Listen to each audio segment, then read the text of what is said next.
India is the third largest startup economy అంటున్నారు. Number చూసి ముడిచిపోవడం తప్ప అక్కడ రియాలిటీ వేరు. 90% of the Indian startups first 5 years లో ఫెయిల్ అయిపోతున్నాయి. ఉన్నవన్నీ లాస్ లో నడుస్తున్నాయి. మినిస్టర్ పీయూష్ గోయల్ స్టార్ట్అప్ మహాకుంభలో ఇండియన్ స్టార్ట్అప్స్ గురించి అసలు ఏం స్టార్ట్అప్ చేస్తున్నారా, అన్ఎంప్లాయిడ్ యూత్ ని మీరు డెలివరీ ఏజెంట్స్ గా మారుస్తున్నారు, చీప్ లేబర్ ని తయారు చేస్తున్నారు అని చెప్పేసి అన్నారు. Food delivery apps turning unemployed youth into cheap labor. ఇది 100% నిజం. కిరాణా షాపులన్నీ ప్రాఫిటబుల్ గా ఉండేవి.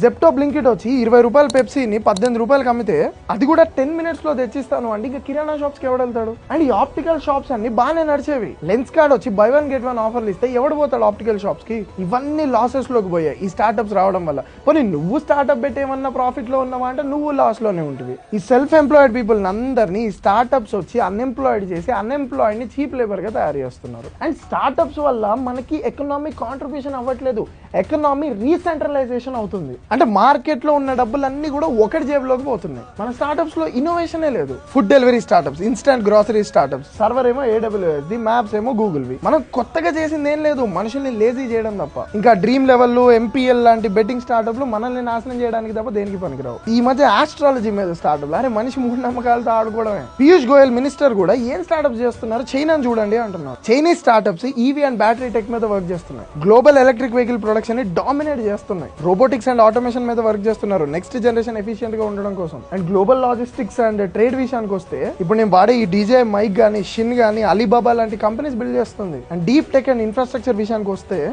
స్పేస్ టెక్ లో, స్పీడ్ రైల్స్ లో, రిన్యూవబుల్ ఎనర్జీ మీద కాన్సన్ట్రేట్ చేస్తుంది. సో ఇప్పుడు నేను చెప్పబోయేది ఏంటి అంటే లాట్ ఆఫ్ స్కోప్ ఉంది ఇంకా స్టార్ట్అప్ ఎకో సిస్టమ్ లో బిల్డ్ చేయాల్సింది. సో ఇప్పుడు నేను చెప్పాల్సిన పాయింట్ ఏంటి అంటే నంబర్ చూసి వరల్డ్స్ లార్జెస్ట్ థర్డ్ ఫోర్త్ ఈ నంబర్ చూసి ముడిచిపోవడం కాకుండా ఇంకా చాలా స్కోప్ ఉంది మనం చేయడానికి. మీ ఆంటర్‌ప్రెన్యూర్ ఫ్రెండ్కి షేర్ చేయండి అండ్ మీ ఒపీనియన్ కింద కామెంట్ సెక్షన్లో కామెంట్ చేయండి. కుదిరితే ఫాలో కొట్టండి.